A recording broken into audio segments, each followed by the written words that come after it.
Inventeur du scooter à 3 roues en 2006 et depuis lors largement leader d'un segment sur lequel il a longtemps détenu le monopole, Piaggio fait évoluer en profondeur son best-seller MP3 500.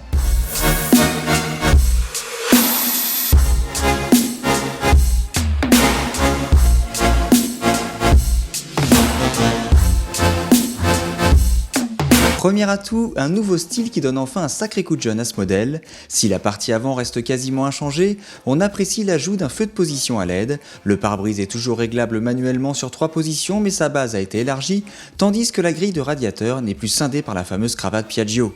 A ce stade, ce sont surtout les nouvelles jantes avant de 13 pouces de diamètre et chaussées de pneus plus fins qui sautent aux yeux.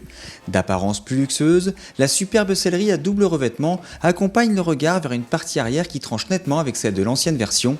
Fini le popotin rondouillard, place ici à des lignes effilées, percées d'optique à LED et clairement apparentée à celle du modèle X10. La finition de l'ensemble est d'un très haut niveau sans toutefois parvenir à dissimuler certaines vis apparentes, mais l'on apprécie particulièrement la présence d'inserts capitonnés dans le tablier au niveau des genoux. Ce nouveau style a conduit à supprimer l'accès au coffre par l'arrière. Très longue et très lourde, la selle s'ouvre heureusement avec l'assistance d'un vérin. On découvre alors un espace de rangement optimisé permettant de caser 2 casques intégraux. Il est toujours possible de charger le tunnel central, le crochet de sécurité disposé sur le tablier étant désormais escamotable. D'autre part, le petit vide-poche situé au-dessus de l'instrumentation est maintenant muni d'un couvercle sans serrure. On y trouve une prise USB, la prise 12 volts étant dans le coffre. Enfin, un porte-paquet arrière livré de série permet d'installer un top case sans difficulté. L'instrumentation est reprise du X10 500 avec une fenêtre numérique élargie contenant les nombreuses informations de l'ordinateur de bord piloté depuis le guidon droit. Le système roll-lock est inchangé, il permet d'une impulsion du pouce droit de figer le balancier avant à l'arrêt ou à basse vitesse. Pas besoin donc de déployer la béquille centrale pour stationner ou de sortir le pied au feu rouge. Toujours proposée en option dans une version optimisée, la plateforme multimédia Piaggio permet de transformer votre smartphone en ordinateur de bord ultra sophistiqué, en GPS et de partager les données sur le site MyPiaggio.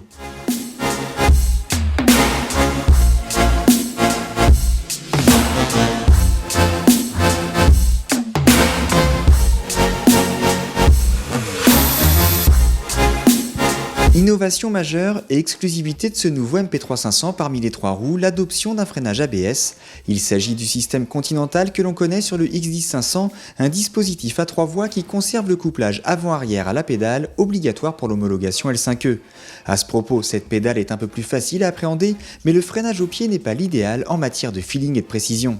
Le freinage n'est pas couplé au levier et il faut tirer très fort dessus pour obtenir la pleine puissance des disques avant qui ont augmenté de 18 mm.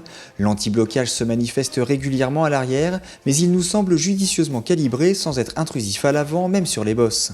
Cet ABS est livré d'office avec un anti-patinage ASR qui trouve toute sa justification sur le MP3 500 dans la mesure où l'équilibre des masses d'un 3 roues allège forcément le train arrière. Cet ASR se manifeste régulièrement, y compris sur le sec lorsqu'on ouvre les gaz en grand sur sol bosselé. Il est par ailleurs possible de le déconnecter contrairement à l'ABS. Cette version 2014 pèse quasiment 10 kg de plus que l'ancienne, soit environ 260 kg à sec. Ceci étant, il faut reconnaître que l'équilibre de l'engin est bluffant.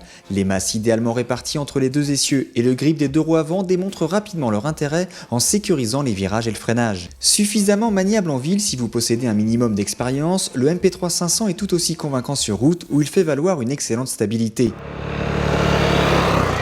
Très souple sur les bosses, mais surtout parfaitement fluide dans les changements de direction, le train avant faisant appel à un amortisseur sur chaque roue reste identique à celui de l'ancien modèle. Contrôlé par poignée de gaz électronique, le monocylindre de 493 cm3 à double allumage a été légèrement retouché pour être plus souple, silencieux et économe.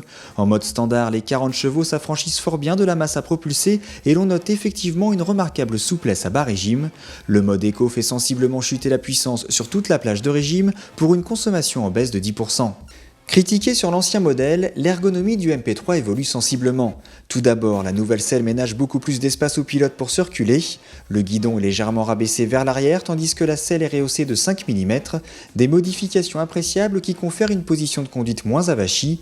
Du point de vue du passager, c'est le jour et la nuit. Ce dernier est enfin droit à des repose-pieds escamotables. Il est assis très en hauteur et reste bien calé par le dosseret de série.